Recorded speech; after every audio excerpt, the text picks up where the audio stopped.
We start near the lands of ice with our ship jerking around because of the controller. Hello, everybody, how are you? Welcome to Let's Remember Skies of Arcadia. So, in the last segment, I said we might do some crew acquisition, and I thought it was just easier to do a lot of that stuff off screen, so I'm going to show you some of the crew members we got. Because most of them you know by this point. We sort of previewed them before. So in our gunner slot, we added Belle. She is a gunner who was sent to us by Clara at Crescent Isle. We have added Don to our option as a helmsman. He increases our ship's dodge, but I enjoy Lawrence because he increases our quick instead. For our engineer, we have Hans, who I enjoy, but Bobram just gives us a little bit more defense, so I like to keep him slotted. We added Khalifa as our other merchant. She will help us find special items. Osman helps us find expensive items, so I'm not too worried about that.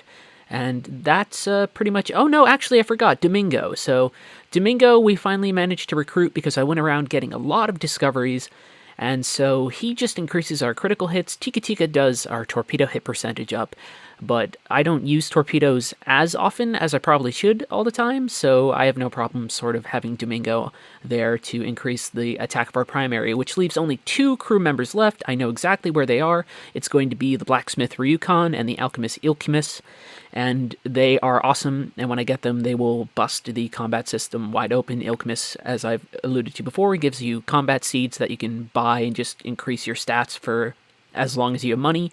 And then Ryukon, if we do some digging for the proper materials, will give us Vise's ultimate weapon. So that's it for now. You can see we have a fair amount of money. In order for us to get to the land of ice, we need to go south past South Ocean. I've already got us near there, and so we just need to break through sort of the cloud layer and move closer to where we want to go.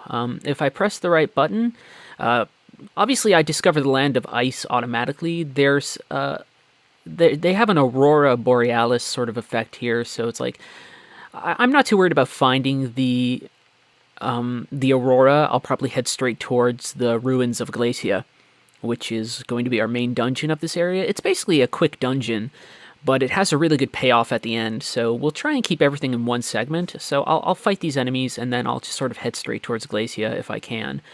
I enjoy this segment of the game because it's a little bit more contemplative, a little bit of a nice pace change again after everything that happened in Yafutoma, which was a little bit more active. Speaking of that, I want to apologize briefly for the sort of change of audio quality. I almost said audio quality. Of audio quality during that segment. Everything was sounding fine on one of my software for my capture card. It shows everything and previews everything, and it sounds really nice. But then when I sort of compress those down into actual files for YouTube, they sounded a little crazier. The mic peaked a little bit. I apologize for that. I hope that this sounds a little bit better. Some of my settings seem to have gotten changed. So we want to head towards the land of ice. And I don't know exactly where we find the aurora. So we have to fight this thing? Do we have to? I don't know if we're under any necessary compulsion to fight that monster. Although it might have just caught up to us. No, this is just a normal random encounter. So all we have to do really is find Glacia, which isn't too hard, but the area's a little bit vague. There's actually 2 entrances to Glacia. There's one from above ground and then one from below ground. We can't hit the below ground one yet because our engines haven't been upgraded. But when the time comes, all the below ground entrance does is give you access to a chest with a moonberry. Everything else you can get by going above ground. Though a lot of people don't know about the thing with the moonberry, because you don't have a lot of reason to return to Glacia unless, say... Okay, so there's the aurora. Unless you really forgot sort of where some chams are, you don't have much of a reason to come back towards this area. I'm trying to find where I need to go right now. I hope you'll forgive me that. I did forget a cham when we were in Yafutoma at the oh, look at that. We get down low and that sort of does that, which I like. Let's fight the giant spider. Why not? But I did forget a cham in Yafutoma, one that I actually knew about. It's on Tenko Island, but I sort of was wrapped up in the plot and wanted to get to Prince Daigo and everything, and so that sort of happened instead. It's not too bad. I can head back there later, especially once I have the engine upgrades, which will also allow me to get a lot more discoveries. Like, it opens up above ground, or not ground. I think of it as ground because it's basically the overworld. Upper sky and lower sky, which there's tons of discoveries. And then once I have that, I'll be able to travel around easier, and I'll do off-screen a quest to get our last Abric Cham, which will take us from Esperanza to Maramba, back to Esperanza, to Nazrad, to Spice Island if we hadn't gotten Spice Island already, and then back to Esperanza, and then back to Maramba, I'm pretty sure is the order. Basically, it's a giant fetch quest, but the end result is our final Abric Cham. We only have like 3 more forms for Cupel. I think the next one is Cupel Claymore, which we might get once we reach Glacia, because there are 2 Chams in Glacia, and I know where they're located, but let's fight this giant stupid thing. Did it go above the sky layer? No, we can fight it. Mostly because I want this out of our way if I'm digging around and looking for where I need to go. Although, honestly, I almost feel like I have to fight it, but that's not true. It's this giant crazy spider thing. It's really messed up. And there are a couple of sort of enemies that you can find in the game that are like this. One of them is also, you can fight a giant squid near the squid's nest, which I am not showing off, but I did find the squid's nest. It's a pretty easy discovery to find. So here we just sort of deal with this, and apparently it has an attack called Shaggy, where I don't... There's like 9 different things running through my head when it comes to an attack named Shaggy, and one of them's like, Zoink Scoob! And then another one, of course, is the wonderful Shaggy song, Wasn't Me. I don't even know if that's the title of the song. But anyway, let's do this fight. Let's sort of talk about Glacia for a minute. So, Barren Wasteland, obviously. Really interesting space. It's quieter, it's calmer, and the dungeon reflects that. We can talk about this more in depth when we actually get to the dungeon. But it's sort of quieter and simpler. There's not a lot of sort of navigational tricks to it. You just sort of go up and down ramps. And every now and then there's some moving platforms, but not too much. Like I said, this is a part of a game that wants to be a little simpler and not do anything too crazy.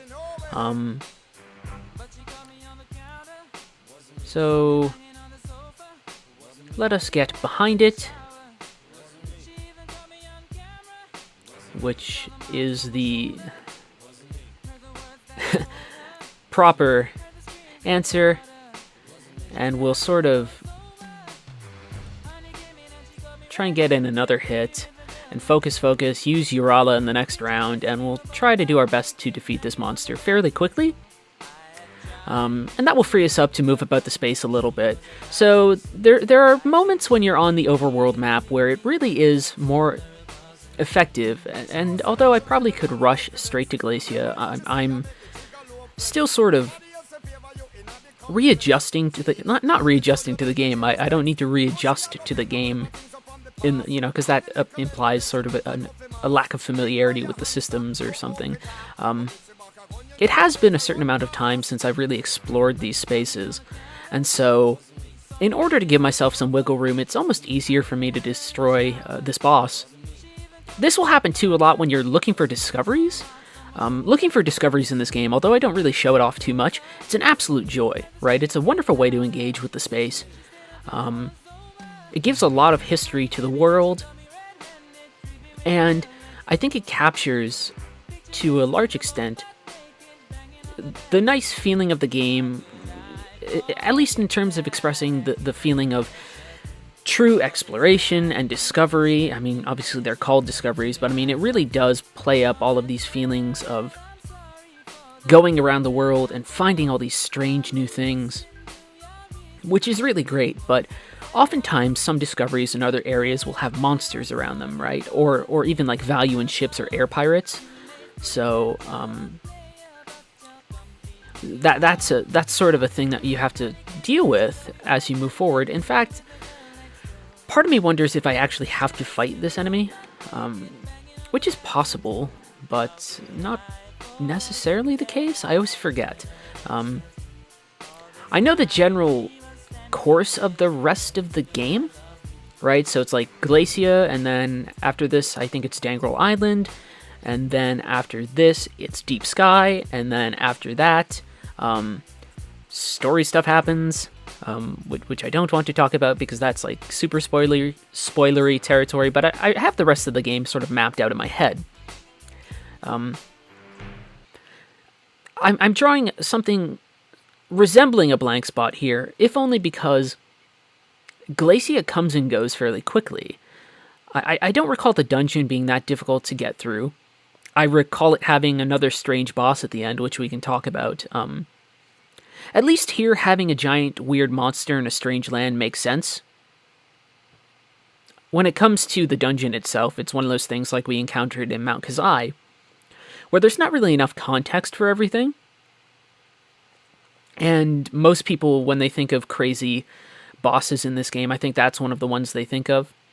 It just sort of exists to be a boss, which is one of the times, and I think I sort of parsed it in these terms before when we were in Mount Kazai.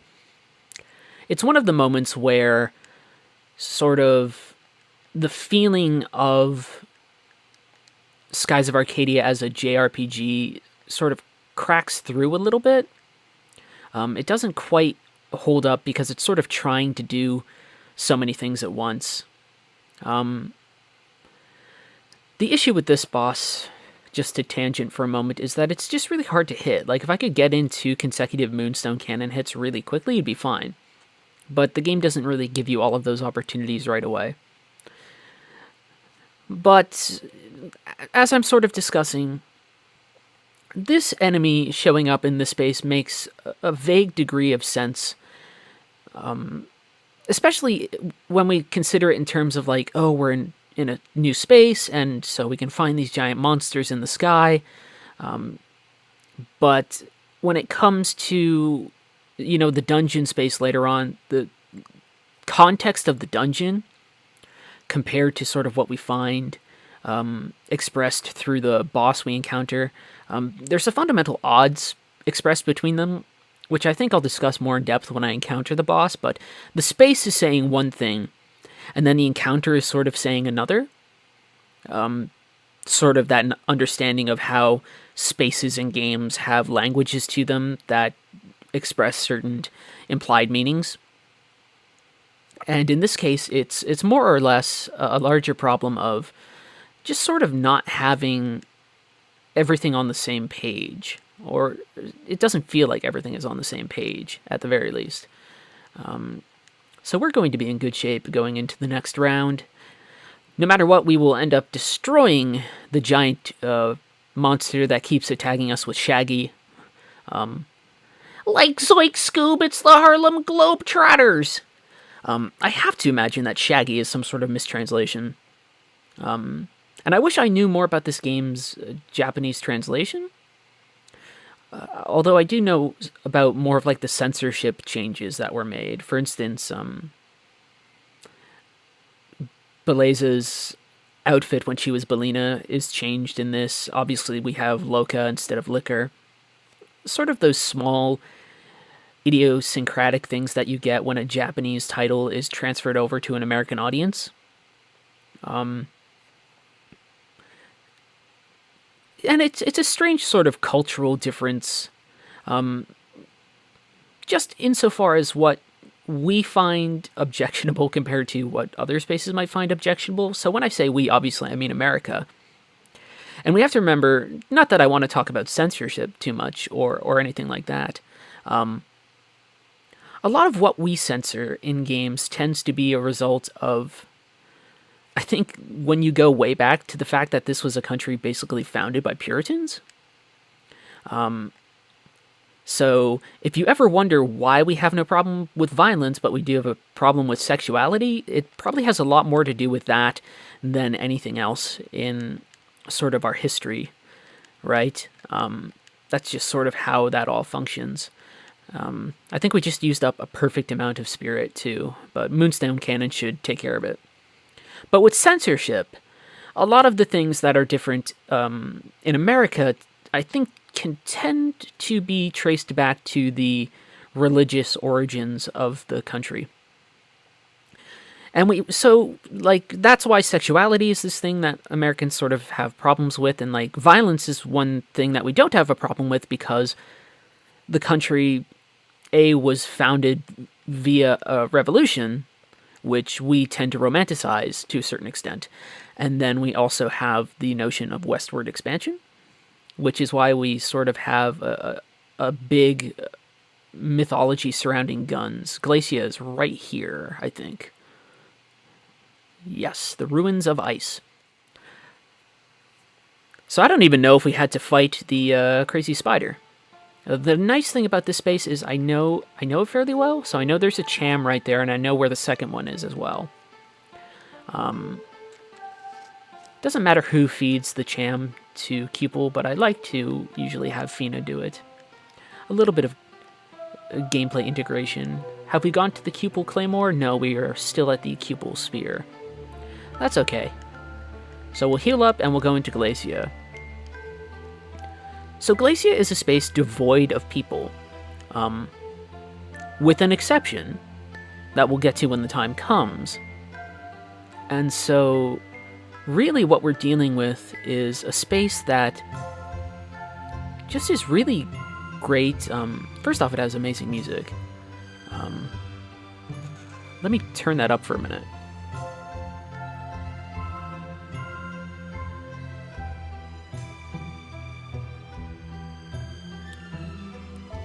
This sets a very nice tone. So the tone of the space is definitely set up by the music and a couple other things. So this is pretty easy. So it just asks us some questions, but these affect our swashbuckling ranking. So what is the power of the purple moonstone? It is the power of ice. And it sort of opens up all these doors and spaces for us to go to. And we move from place to place. And so we have... this is sort of a navigational gimmick, but it's not any different than what we encountered in Horteca, where we just sort of slide down the space, but it is a quiet space, which is very interesting to me. It's expressed in multiple ways. Obviously, the music is one of those ways. Another way is the color of the space. I mean, we keep that purple color of the moonstone, but we have a couple other things. What number is hidden in the crest? Maybe 2.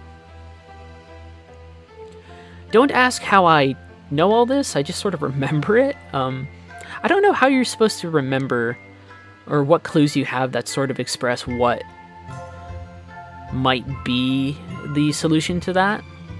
But I remember this section of the game. Not the locations of Glacia, obviously, but I remember some of this dungeon fairly well. It's not forgettable, sort of the way Mount Kazai was. There's a tone and a mood to this space that really holds up. What are the abilities most valued by the people of Glacia? Will and Spirit. Which also makes sense for one of the reasons why I like Aika using the purple Moonstone. If you understand moonstones as sort of these expressions of... So there we go, we're Vise the Daring. I wanted to check on that. So we'll be able to get Ryukon when we finally move around. If you understand moonstones as extensions of the characters a little bit sometimes, not that the game ever makes you think of them in those terms. Really, it's just sort of an elemental aspect to your weapon that you can exploit or choose not to. But I like the fact that moonstones can sort of represent something about the characters.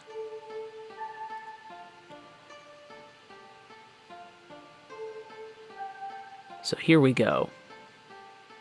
And it's very bright because of all the fog. It's just sort of reflecting everything back towards us. And so, first off, Vise almost falls completely to his doom, which I shouldn't laugh too much at. But it's sort of cartoonishly presented.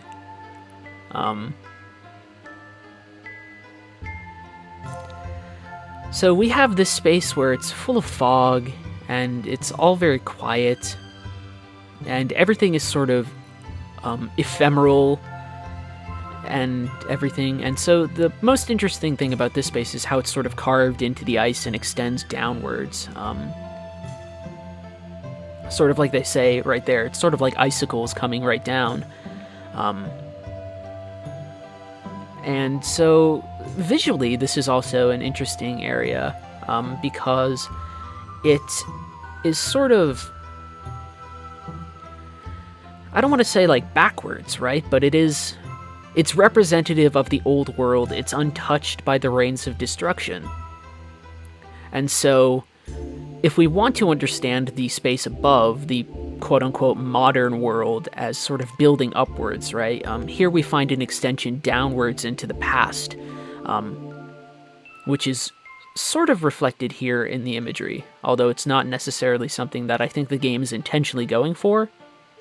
I don't know how much intentionality there is regarding spaces as thematic constructs. I think the game is more concerned with space as something that's interesting to navigate, more than it's concerned with space as something that necessarily reflects themes, although to an extent the spaces in the game always express the cultures. But see, this is a nice, simple area, and sort of the lack of sort of human contact we have, and sort of the hazy nature of it, and sort of the alien geometry of the architecture and everything. Texture. I keep on doing this thing where I'm trying to talk and I keep on adding a lisp to my words that I don't really have. I mean, so we have enemies in this space, but it's nothing ever too ridiculous. So we want to have something that does okay against purple, but doesn't cause any trouble against us, so we want to slot most people for green. There we go. I want to keep Fina silver, though, because at least we'll get some silver magic growth from our party for this. So the only thing we have down here are monsters. It's this dead space, and it's really interesting, especially coming off of Yafutsoma, which was this really active space, right? There were people and different layers of politics and all sorts of stuff. And here we go sort of to the complete opposite, where we have civilization that's only implied through the space and is gone. There's nothing here for us to find except the moonstone, and there's no old world individual for us to encounter. The game is sort of just we're left in sort of a holding pattern in this area, at least in terms of interaction, right? We don't have strict interactions with other individuals necessarily. Even understanding this as just sort of a dungeon space for now, this is our only representation of the Land of Ice, of the purple civilization. And so we don't have anything that's really too complex. And I like that change. I like the change of going from something that was really active to something that's really basic. It's fairly enjoyable to me. And it gives this dungeon a sense of sort of... It's hard to say character, right? But it definitely does give it a certain tone that we lack in certain areas. I just said the word certain quite a bit. But it does have a tone that we lack in other areas of the world. We sort of get it in Rixus, but not to this extent. Rixus still has, we're chasing somebody throughout it. Rixus still feels a bit more alive than this. It's trite to say, but everything here definitely feels frozen. There's not a lot of movement. There's not a lot of interaction. So it really is one of the more thematically cogent spaces of the game. Or at least I believe so. And look at that, Ica just got Sacrum and Attorney at Large. I think I've made a joke like that before. Not that important. Having another person who can use Sacrum outside of battle, definitely useful. And the only thing that extends our time in the space too much is one that I'm going to run around and get a lot of items. Even though there aren't many chests. I think down here there's a weapon for Ica or Enrique. It's one of the two. And so, the only thing that extends our time here is combat with enemies. Otherwise, if you could just move through this space without any real sort of obstacles in your path, it's a relatively easy space to go through. And so, that notion of sort of an empty, lost space is even expressed through how you traverse it. I don't need to worry about moving barrels into certain switch, spaces like I did in the Temple of Pyron. I don't need to worry about going over too many moving platforms like I did in Rixus. I don't have to worry about any of the craziness of Moonstone Mountain. I don't have to fill water levels like I did in Mount Kazai. Here, traversal is just simply, I walk. Occasionally a platform moves, but I just move. And that sort of ease of motion in the dungeon also ties back to everything that I've previously been saying about it being thematically cogent. So this is a dead space, as I've said before, and so the thing to do in order to stress that it's a dead space is to not make it a space that we need to shift or change or do very much to. Skies of Arcadia, having previously been very interested in having us transform spaces, now gives us a space that's very static. I think the Ice Splitter is for Ica. Yes, very good, because she doesn't end up having a lot of weapons that we can get. Ica, when it comes to weapons, is the most sort of ignored character in the game, I want to say. Which I don't mind too much because we've sort of established that she doesn't contribute to the party as a direct damage dealer. But it's still a little tricky, especially because her best weapon is a random drop in a dungeon later on. I think I've mentioned this before at one point of the playthrough, but it's very, very odd. And so let us see. All of our affinities are good, so we'll just attack this round and go from there. The big giant sloth creature is going to be probably hard-hitting, but we'll do a lot of damage with some spirit attacks. In general, though, Glacia, I really enjoy. Feels really great. And like I said, it's a chance for Skies to let us sort of breathe again, which is really wonderful. Skies has a very good sense of pacing, or so I believe, where the only thing that really artificially extends your playtime is exploration in the open world, which is a thematically a strong means of engaging with the overworld. And then when you go from space to space and dungeon to dungeon, it's very, it understands itself. It sort of goes, okay, we just had all of this crazy stuff in Maramba and all of these other things, with Rachnum and Drachma, and that all exploded, and so it gives us those moments in Nazrad, and on Crescent Isle when we're first marooned on it, to sort of give us time to reflect. We just had a lot of stuff happen in Yafutoma, so it decides, hey, let's go to a sort of more staid, low-key space in order to give us a little bit of reflection again. We've talked about expansion and contraction in relation to the combat system in this game, but I think Skies understands expansion and contraction in terms of its engagement curve as well. So I think this is a chest with a Zivulan Bane. Yep, Ziv Bane. Here we go. Not bad. So I might extend this episode depending on how things are. I know all of the episodes have been long,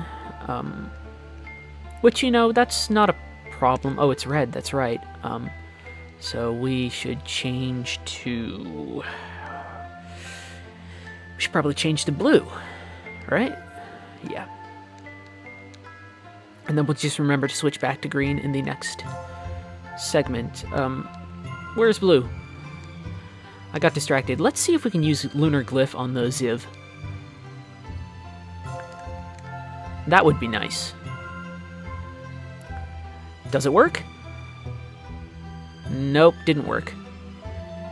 Just sort of made the Ziv Bane mad at us. I like the inclusions of the Zivulan Banes in the dungeon spaces. I like having recurring enemies in games.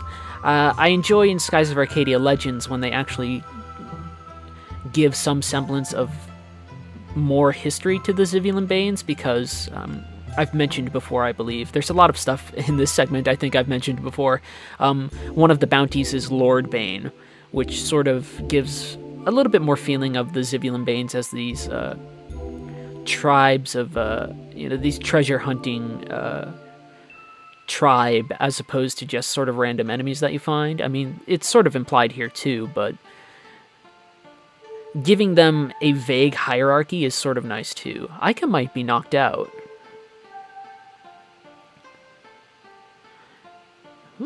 That's sort of unfortunate, but I think we'll be okay.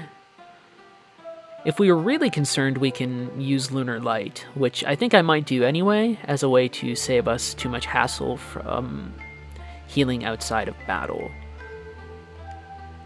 So I think we'll be able to use it in the next round, although it's possible we won't. Now I'm just sort of talking about this encounter for a moment. So I'm just sort of sitting and... Yeah, we're good. So, Lunar Light, amazing skill. Going to heal everyone to full, going to revive Aika. So perfect, so powerful. Oh, didn't want that to happen. So this dungeon sort of has everything that you might expect. Just like, we have the Zivulan Bane, we have some more sort of really nice contextualized space, which I think is something we've always had in Skies. And just in general, like, it's hard for me to really continue to extol the value of this space without sounding too fawning. But I think Glacia works because it's so minimal. Which in some cases can work to the disadvantage of a space. If you leave too much to the sort of player's imagination, or you don't really help contextualize your space in a better way, you risk having a space that feels too dead. I don't think that's the case here. I think this is pretty good. There's a space with a ladder, I believe, where I can get my next... So that chest over there is for Enrique. If I head over here to the right, I think is where the Cham is. So I'm in good shape. We're about, I want to say, 33 minutes in, a little bit over the 30-minute mark. So let's use this opportunity to just get everybody's weapon back to where I want it to be. And we'll do okay. Although I really hope in my heart of hearts that I did not miss the Cham. I really want to have Final Cupel in this run-through, just to sort of show it off. The rest of what sort of happens in Glacia, it's interesting. Glacia is this space that I don't think is as engaging, like, mechanically. And remember, when we say mechanics, we just mean modes of interaction. So my interaction with the space is very it's simplified here to a great degree. It's just sort of move around, navigate very simply. And that's fine. I think what happens more in Glacia is more frenetically engaging, right? So it's our engagement with the text as expressed through certain story events, as expressed through certain ways that the game is going to make us rethink some things near the end. I think there's a lot more going on there than anything where we need to worry about mechanics. We're going to need to sort of reassess our ideas. Like, already we're reassessing our notions, sort of what sort of fundamentally constitutes a dungeon in this game. So now it's gone very simplistic. So we've previously found that transformation of space and all these things were things we took for granted, and now the game sort of doesn't necessarily subvert it, but denies that previously held assumption. Yeah, there's a Cham here. Come on. There it is. I sort of remember the paths. So the game is challenging our assumptions and understanding of spaces as we've come to understand them. And then it also... Keep a Claymore? Yes. Awesome. But then it also will sort of challenge our understanding of a couple of the narrative constructs of the game. And it will subvert one of the more... this is for Enrique. One of the more traditional story arcs that we encountered earlier in the game by sort of taking what we assumed was the initial interaction that occurred. And I'm being vague here for a reason, but people who've played the game know what I'm talking about, and if you don't, you'll see after we defeat this boss. It sort of takes a narrative that we would sort of assume is already established and changes the relationship between the characters in that narrative in a way that I think is pretty simple, but also noteworthy. This is really, I mean, Yafutoma was interesting because it was a maturation of the types of interactions that we have. Here, we're dealing more with the game's insistence that it wants to sort of challenge and change previously held assumptions about how it handles its story. So we think it's fairly simplistic, and we think it's following all these tropes to a T, and now we're slowly getting to the point where the game is going to take those tropes and and invert or subvert, depending on how you look at things. It will alter those narrative constructs.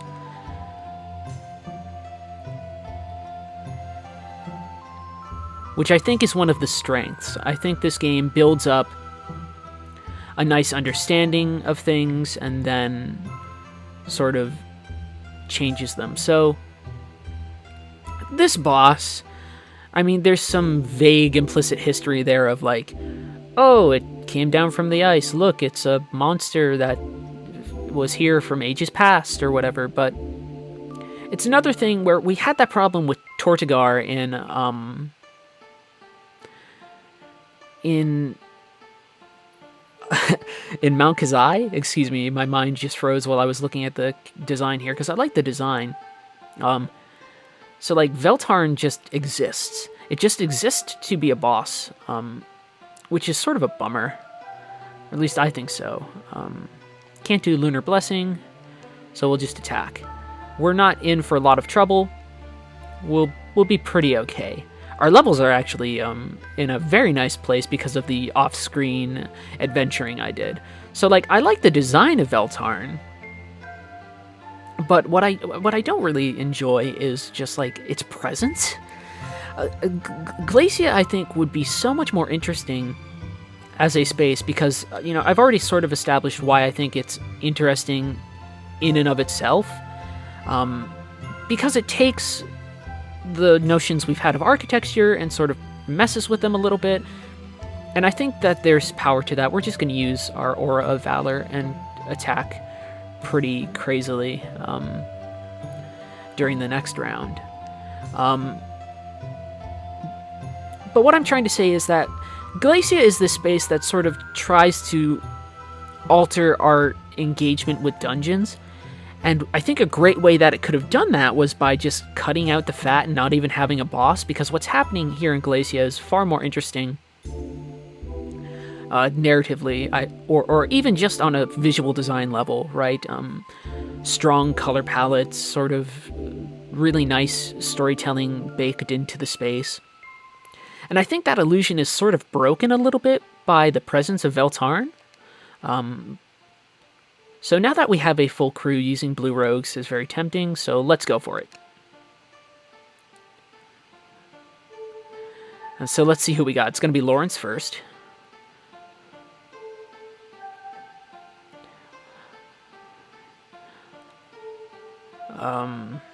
Yeah. Khalifa. Some of the newer characters. Pow. We had Kazim earlier. Robinson. If they're blue, they're attacking. So we'll get some nice attack in, and then we'll heal.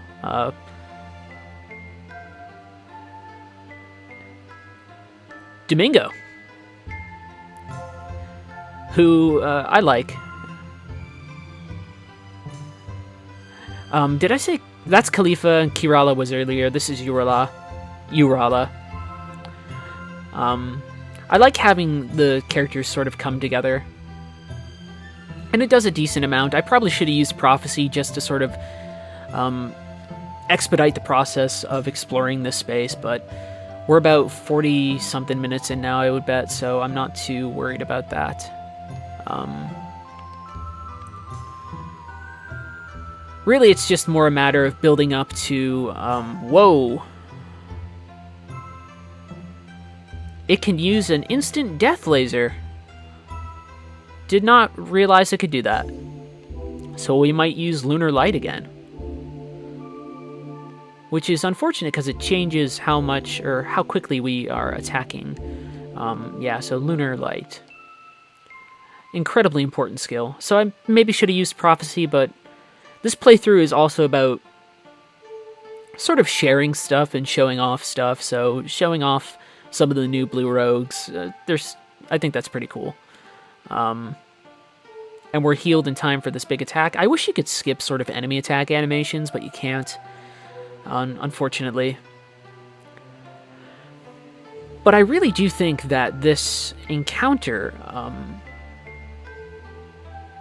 really alters my understanding of the space it really just should have stayed an empty dead space, I think. I keep on saying Dead Space as if I'm sponsored by EA this episode. Really, I just mean that this space could be so much more interesting if it didn't add in some of the expected JRPG structures to it.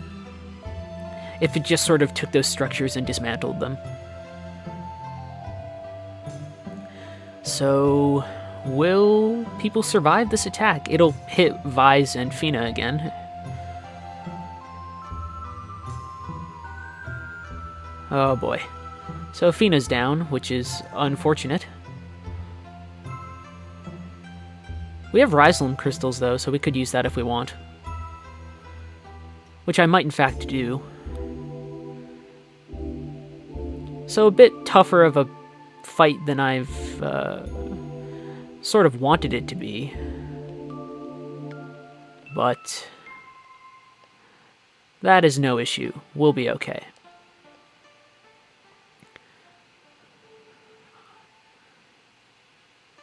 I'm sort of caught up in the boss fight now, just sort of thinking about it compared to sort of what follows. I wasn't even paying attention enough to know if that Ryzlum box broke or not.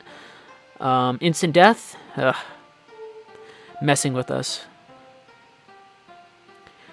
My question is, and I probably could answer it just by using the skill, I wonder if Delta Shield blocks that. Because it blocks status effect changes. But it doesn't matter. We have enough for Lunar Light. So I'm feeling pretty good. The difficulty of the game is never really too crazy, except for the segment in the first infiltration of Valua. After that, the game, as long as you're confident in what you're doing and you're not rushing too much, you never really have to deal with too much difficulty. It sort of sends you on a nice balanced curve, and the only thing that really sort of acts as an impediment to you might actually be yourself, which is interesting. And I don't mean like, oh, you have to be good in order to get through this game. It's not like that at all. It's more like just the game gives you enough time to get used to, or at least I think it gives you enough time to get used to the combat systems and how everything functions, so that later in the game, the only real impediment to a lot of things is your understanding of those systems. 2 critical attacks, it's really nice. So really I think that the harder thing for this game is just not losing track of how certain things function. Hopefully we'll get to show off Cupel Claymore, but I think Royal Blade will finish off the crazy stupid enemy. So I'm not worried about this. Vise might not get to enjoy some of the experience, but that's okay.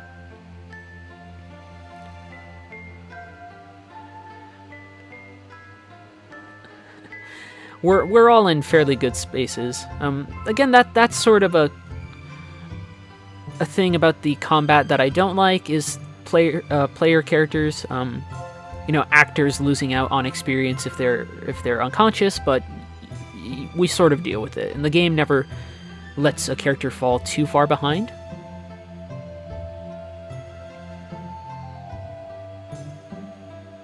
And so now we get to some of the more interesting stuff of Glacia.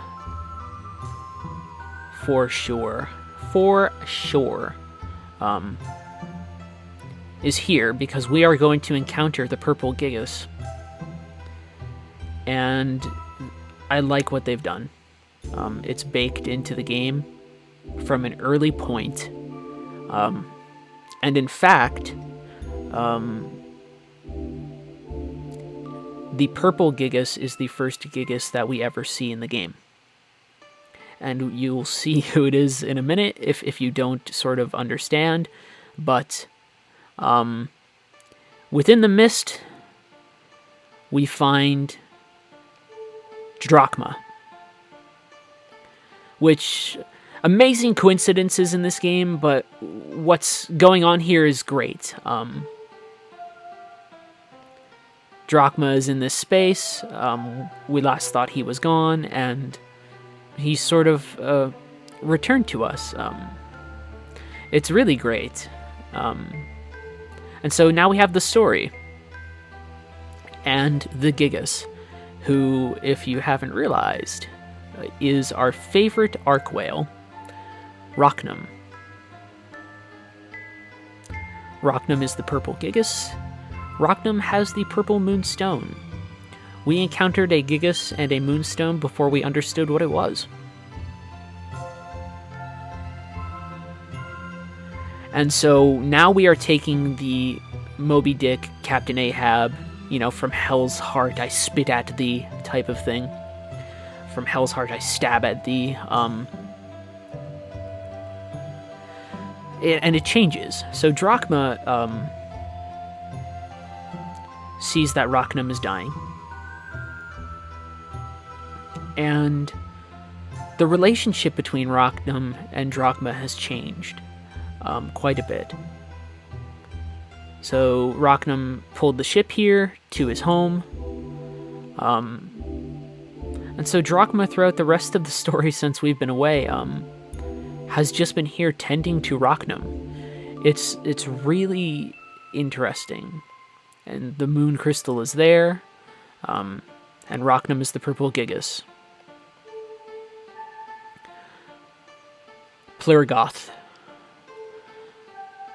So it's a more interesting story that sort of challenges us to reconsider what a Gigas might be. The purple civilization gave the crystal to a living creature and imbued it with power to transform it into a Gigas.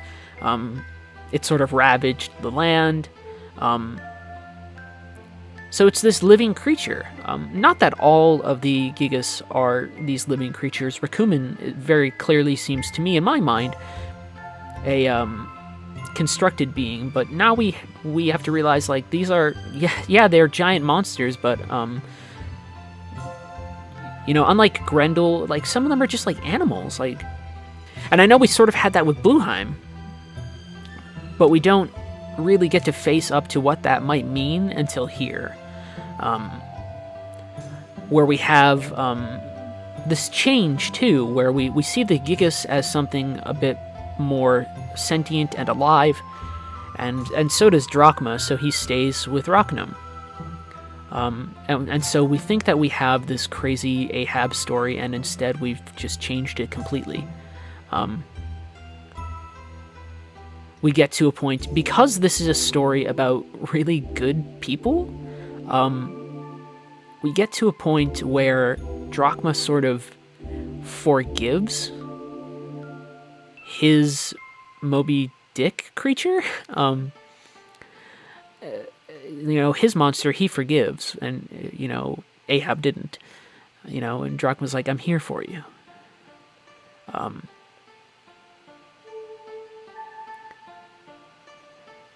Right, and Rochnum is tearing up. So it's this thing where Rochnum has some degree of emotion. It's one of the reasons why I called Rochnum a character. But the creature is dying, and because this is a game where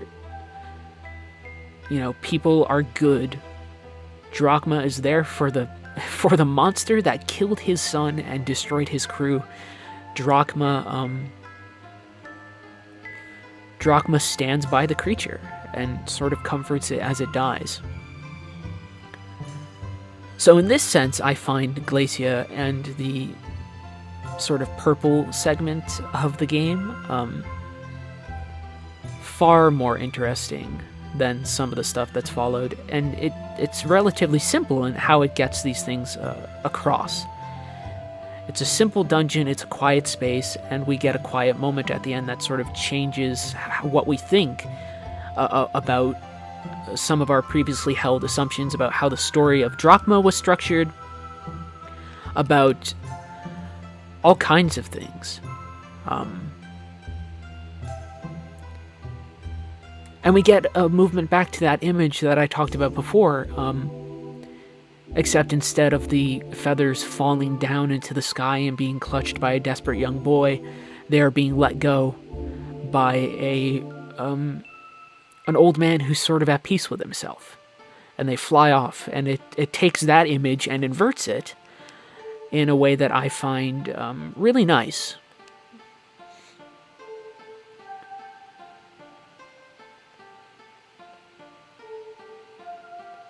So Drachma can't go with us, he says. And yeah, we should just let him go.